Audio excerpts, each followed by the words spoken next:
Draft is 1 month away. Lamar Jackson, quarterback, wide receiver. Let's get into it. First tape is against Houston. This is from last year, obviously 2016. This was his Heisman year. The next 3 games are going to be from the past season. So this one is an example of just overthrowing with pass protection. That you could argue that was a little miscommunication between him and the receiver, but this is an example right here of his arm release. This is what I'm going to preach a few times throughout the tape here. The arm release, man, this concerns me. The hand is adjacent with the logo of his helmet. That is never gonna work in the NFL. You gotta get that arm release better. Not the wind-up factor, but with him, it's the release point. Extend that over, Lamar! Extend that motherfucker! So because of the tip, obviously you know what happens. This reminds me of Eli right there. Oh, very easy, kind of screen pass. It should be an easy pass, but you know, sometimes people struggle with it. And right here, big hits, man. Big hits! You don't want another RG3 in the league. Gotta learn how to slide, baby, slide. Poor ball protection right here. Holding it with one hand, kind of near his waist, you know, very sloppy. You got to secure that, especially if you're going to be a runner. That's another example right there of the tip pass because of his release point. Not over the defender's heads, and they easily get a hand on it. This one is another big hit as a runner. Right to the back of the head, man. That's... ugh. This is another, here we go, example of that tip pass because of his little push or his flick of the wrist throwing mechanic. Very low. I don't know who throws like, it's not even comfortable for me to throw like that. For me, you gotta get your arm up, man. This is FSU now. We're in the current year. This is he overthrows a 10-yard dig with a little pressure coming. That's a little concerning. This is a completed pass.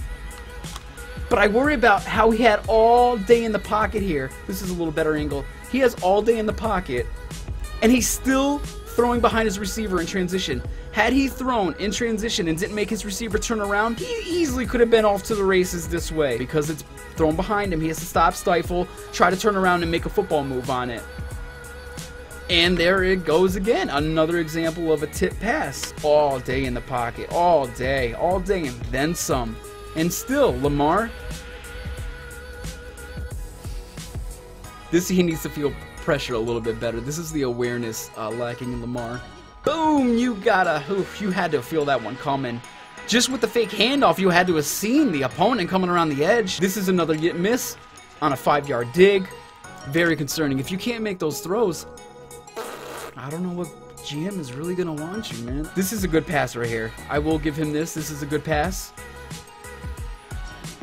But I am gonna nitpick this because in the NFL, if that is a professional cornerback, I think he gets his hand or head around and he can easily just bat it. It was very well thrown in the direction of the defender, easily in a place where he could have made a move on it. You can see Samuel actually has to kind of slow down as it gets to the goal line area, and it barely just gets to kind of his numbers area. Could argue that this defender easily could have made a move on the ball had he turned his head around. Very, very, very close. It easily could have been tipped, so, but good pass on Lamar. This one, though, easy 6 right here. But he causes with his throw more to the side than ahead. He causes his defender to stifle his route and kind of just slow down and drag off to out of bounds. You can see a better shot of Smith right here. Just causes him to go to the side. Here's another example of the poor footwork, though. Just so stiff in the pocket. Very beanstalkish, you know. In my opinion, your feet should never be that close together when you're an NFL quarterback. Legs, you know, feet, shoulder apart. You should always have your knees bent, ready to go in any motion. This is what causes another, in my opinion, bad throw because his feet are not ready in the pocket to make whatever read option throw that he sees fit. You could see he's forced to slow down towards the goal line and he has to make a play on the ball. Easily could have had 6 there if it was led. Good throw, right? Overthrown ball. Easily has his look all day. He could have easily thrown towards the middle of the field. He throws more towards the side and causes his boy to miss. And here, basically lost the ball before even getting it to him. And this one right here, this is the sideline throw again. This would drive any fan nuts. Nowhere, not even a chance for his wide receiver to get it. And it's one-on-one coverage. This is right here. Another overthrow on the sideline. That's very, very scary. And I think this is the one where he tries to force it into 4 Purdue defenders. And you'll see a better angle here. He easily could see how many black shirts are around there.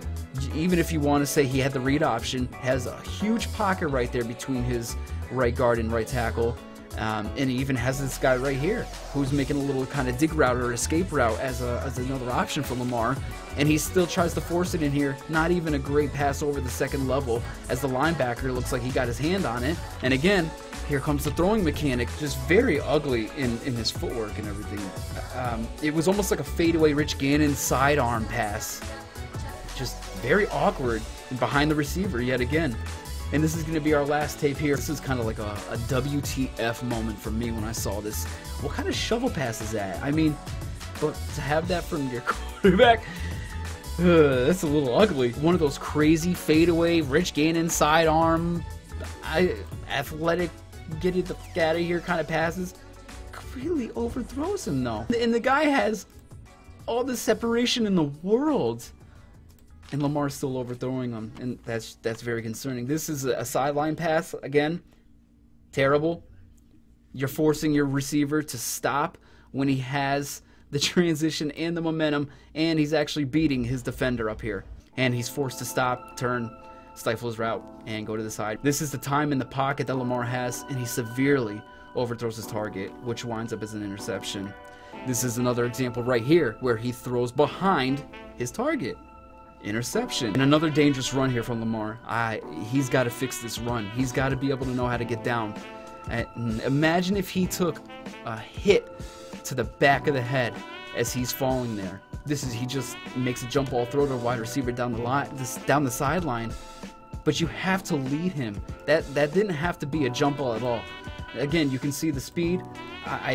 In my opinion, he has a very good chance of beating his receiver or his defender on the outside with his speed and momentum right now. Lamar just chooses to underthrow it and make it a jump ball between him and with another defender coming in. So these are just the little things that makes it concerning for me to think about Lamar Jackson at the next level. Footwork is very worrisome for me. Throwing behind his targets on more than one occasion in the same game.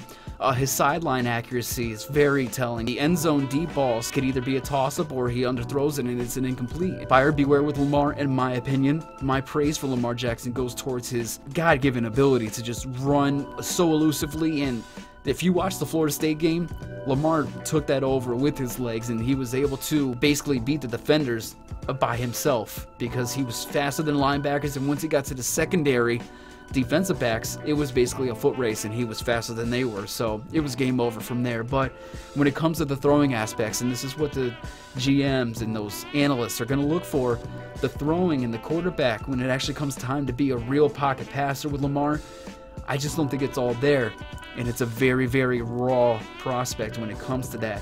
He's got the footwork down for when it comes to being a running back and how to avoid tackles, running between and whatnot, but he's also got to get that aspect of being a pocket passer and the throwing capabilities and how to lead your man over the middle and how to overthrow the linebackers but yet dip it right into the receiver's hands on some of those passes, and that's what's a little concerning. We all have our opinions. I just don't think Lamar Jackson is going to be a successful starting quarterback in the league. For him to be good or even have a shot at a career, he's going to need a damn good quarterback coach or guru, fix his mechanics, maybe shed the skin of his former self, and then I think he might need it maybe a couple years behind, just learning the game at that, at that level, speed, pace, how to be a professional quarterback in the NFL. These are just my concerns, and I would love to hear what you have.